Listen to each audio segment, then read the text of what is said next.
Bonjour à toutes et à tous, on va parler avancement de réactions chimiques dans cette vidéo, et pour s'entraîner on va regarder l'exercice 21, page 142 de votre livre, le Nathan Sirius, première S.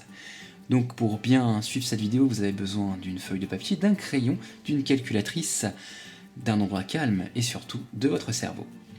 Donc je vous laisse prendre connaissance de l'énoncé, je vous laisse environ une dizaine de minutes pour faire cet exercice. Vous avez éventuellement, si besoin, les données nécessaires pour faire l'exercice, des données complémentaires sur le rabat de votre livre, notamment pour les masses molaires. Voici la correction. Donc dans la première question, on vous demande d'écrire l'équation de la réaction, de construire le tableau d'évolution. Alors, donc pour la question A, j'ai écrit les différents réactifs et produits qu'on nous propose dans l'énoncé. Est-ce que la réaction est équilibrée? On va regarder. Ici, on a un atome d'aluminium et là, 4. Bon. Ensuite, ici, on a 6 atomes d'aluminium, 6 atomes d'oxygène, 2 x 3. Ici, j'en ai que 2, donc pour équilibrer, il faut que je rajoute 3 dioxygène. À partir de là, il nous faut trouver les quantités de matière initiale des réactifs, sauf que si on regarde l'énoncé, on n'a strictement aucune information sur les quantités de matière initiale des réactifs, que ce soit une quantité de matière, une masse ou un volume. Par contre, on sait qu'il y a 3,6 g d'alumine. Bon, déjà, il va falloir réutiliser la formule. À partir de là, il va falloir trouver la masse molaire du produit. On va pouvoir calculer la quantité de matière correspondante. Donc d'après l'énoncé, on a 3,6 g. Et la masse molaire, donc ça va être la masse molaire de l'alumine, donc de ceci. Donc 2 x 27 plus 3 x 16. Ensuite, question B, donc on vous dit construire le tableau d'évolution. Calculer l'avancement final pour la question C, déterminer les quantités de matière d'aluminium et de dioxygène consommées lors de cette réaction. Alors pour la construction, on va utiliser non pas des chiffres mais des lettres, hein, puisqu'on ne connaît pas ces deux expressions. Donc je vais appeler ça N de AL, I pour dire initial, et N de O2, I.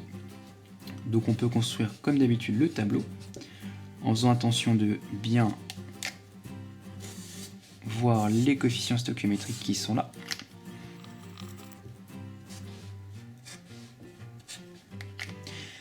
Et pour l'état final étant le dernier état intermédiaire, on réécrit la ligne. Alors pour calculer l'avancement maximum, on sait que 3,6 g d'alumine ont été créés.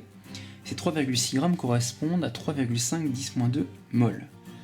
Donc ça veut dire que c'est 3,5 10-2 mol, c'est ce qu'il doit y avoir dans cette case. Donc c'est égal à 2 fois X max. Donc X max va être égal à 1,8 10-2 mol. Et on obtient notre valeur de l'avancement maximum de manière un peu différente que dans les autres exercices, mais on y arrive quand même. Donc question D, à partir de cette valeur X max, on va pouvoir déterminer les valeurs donc, de la quantité de matière d'aluminium et de dioxygène à l'état initial. Donc pour ça, on va poser justement les équations qu'on utilise pour déterminer un réactif limitant. C'est-à-dire qu'on va dire que on a une limitation donc égale 0 pour l'aluminium et idem pour l'autre. Donc au final, on va trouver que X max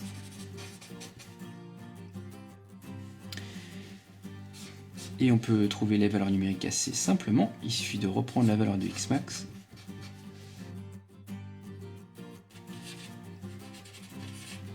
et voilà, nous venons de trouver les quantités de matière initiale d'aluminium et de dioxygène. Dans la dernière question, on vous demande, pour la question E, de déterminer les masses correspondantes à ces quantités de matière. Je trouve que la masse est égale à la quantité de matière fois la masse molaire. Et on va pouvoir donc le faire pour l'aluminium. Donc à l'état initial, fois la masse molaire de l'aluminium. Et donc je reprends le nombre de moles que j'ai calculé juste avant et je les multiplie par les masses molaires. Et le dioxygène, donc c'est 2 fois 16. Et on obtient 1,9 g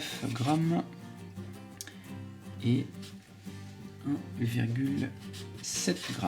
Voilà, c'est fini pour cet exercice qui était un petit peu particulier puisqu'on part justement de la quantité de matière des produits pour trouver l'avancement maximum.